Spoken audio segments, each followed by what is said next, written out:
ওয়ালাইকুম। আজকে আমাদের ঈদের ডেজার্ট।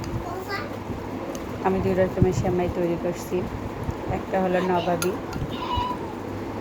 নবাবিটা আগে আমি রান্না করতে পারতাম না, কারণ অনেক কষ্ট এবং পেরেশান। ভাইজান খাচ্ছে আর ওর বাবার সাথে বক বক বক বক করতেছে। ভাইজান বলতেছে আম্মু, আর আমি গত রাতে তৈরি করতে হয়, কারণ আমার হাতে সময় ছিল না। আমি মেহেদি দেওয়াতে ব্যস্ত ছিলাম। এই জন্য মনে করেন আমার 1 ঘন্টা আগে আমি তৈরি করছি সকালে। তাও মাশাআল্লাহ অনেকটা পারফেক্ট হয়েছে। কিন্তু আমি যে রাতে তৈরি করে রাখতাম তাহলে সময়টা অনেক সুন্দর হতো, কারণ ওদের আবার সময় ছিল না। এই জন্য আমি 1 প্লেটেই দিয়ে দিচ্ছি বাবা ছেলেকে। আমি খাইয়ে দিচ্ছি। ভাইজান মুরগিটা বলতেছে এটা মন খাবো না, তুমি বাবাকে খাইয়ে। আমি ওর বাবাকে খাইয়ে দিচ্ছি, ওকে একবার দিচ্ছি, তারপরে একবার নিচে। মাশাআল্লাহ আমার ছেলে, হ্যাঁ, অনেকটা সুন্দর হয়েছে। আমি আপনাদের ভিডিওটা দিতে পারিনি, কারণ আমার সময় ছিল না, হাতে অনেক কাজ ছিল। সকালে ঈদের দিন বুঝতেই তো পারেন মেয়েদের কত কাজ থাকে। ইনশাল্লাহ পরবর্তীতে নবাবী সেমাইটার ভিডিও আপনাদের আমি দেখাবো, কীভাবে রান্না করতে হয়। ফারজানের লুজ সেমাইটা অনেক মজা, অনেক পছন্দ করে। ফারজান লুজ সেমাইটা খেলো, আর ওর বাবা খাচ্ছে হলো নবাবিটা। আমিও খেয়েছি ওর বাবার সাথে।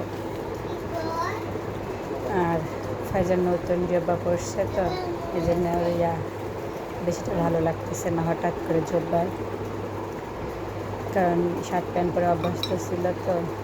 ওপরের বাটনটা আবার অনেক হার্ড হয়েছে। এখন ফারজান বলতেছে আম্মু তোমার হাত আমার হাত একসাথে করো, আমি দেখবো, মেহেদি দেখবে। এখন আমি কেমনি দেখাবো সেটা বুঝতে পারতেছিলাম। তাই ওর বাবাকে আমি বললাম যে তুমি ফোনটা হাতে নাও। ওর বাবা প্রথমে বুঝছিল না যে কী করে, তারপর ওর বাবা ফোনটা নিল। তারপরে আমাদের মা ছেলে 2 হাত ভিডিও করে দিল।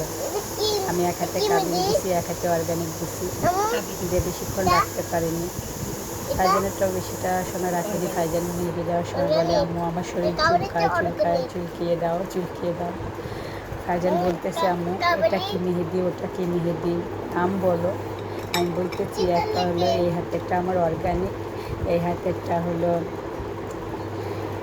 বাম হাতেরটা আমার অর্গানিক, ডান হাতেরটা হলো আমার হলো কাবেরি মেহেদি। ফারজান বলতেছে আমি তোমার কাবেরিটাই তো অনেক সুন্দর হয়েছে। ফারজান বলে ওয়াও। এখন ভাইজান ওর বাবাকে বলতেছে বাবা তুমি খেও না, আর খেও না, চলো বাবা। এখন ওর বাবা খাচ্ছে, যাচ্ছে না দেখে বলতেছে হলো বাবা এটা খাও না, এটা ভালো না, এটা ভালো না।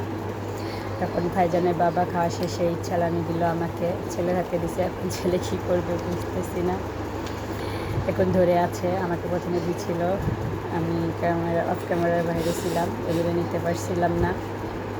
পরে হলো ভাইজান আমাকে দিল, দিয়ে বলতেছে আম্মু তাহলে তুমি তোমার ইচ্ছালামিটা নাও, আমরা এখন ঈদ মাঠে যাবো। আপনারা ভালো থাকবেন, আল্লাহ হাফেজ।